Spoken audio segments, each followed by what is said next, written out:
High, good morning. সবাই কেমন আছো? আশা করছি খুব খুব ভালো আছো। আমার একটা নতুন ভিডিওতে তোমাদের সবাইকে ওয়েলকাম।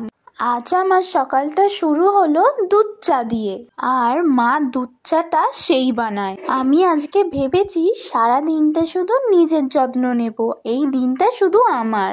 আমি প্রথমেই বলে দিচ্ছি, আমি সবার মতো অত সবসময় স্কিন কেয়ার করি না, কিন্তু মাঝে মাঝে যত্ন নেওয়াটা খুব দরকার।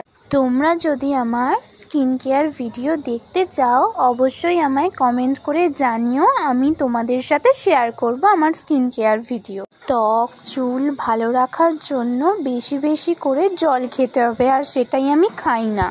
কিন্তু তোমরা এই ভুলটা না কখনোই করো না। তোমরা কখনোই এটা ভেবো না যে স্কিন কেয়ার করলে তোমরা দুধের মতো ফর্সা হয়ে যাবে। এটা অনেকেই ভাবে। স্কিন কেয়ার করলে একটা উজ্জ্বল ত্বক এবং গ্লোয়িং স্কিন পাওয়া যায়। আগেকার দিনের মানুষরা এইসব সম্বন্ধে কিছুই জানতো না। এখনকার দিনের এত কিছু চলও ছিল না, কিন্তু এখনকার যা পলিউশন, যা ওয়েদার হয়ে গেছে, সব সময় জরুরি এই স্কিন কেয়ার করা। ত্বক চুল ভালো রাখার জন্য যেমন বেশি করে জল খাওয়া প্রয়োজন, শাকসবজি খাওয়া প্রয়োজন, তেমনি স্কিন কেয়ার করাটাও দরকার। আমি আগেও বলেছি, আবারও বলছি, নিজের প্রতি যত্ন নিতে শেখো, নিজেকে ভালোবাসতে শেখো।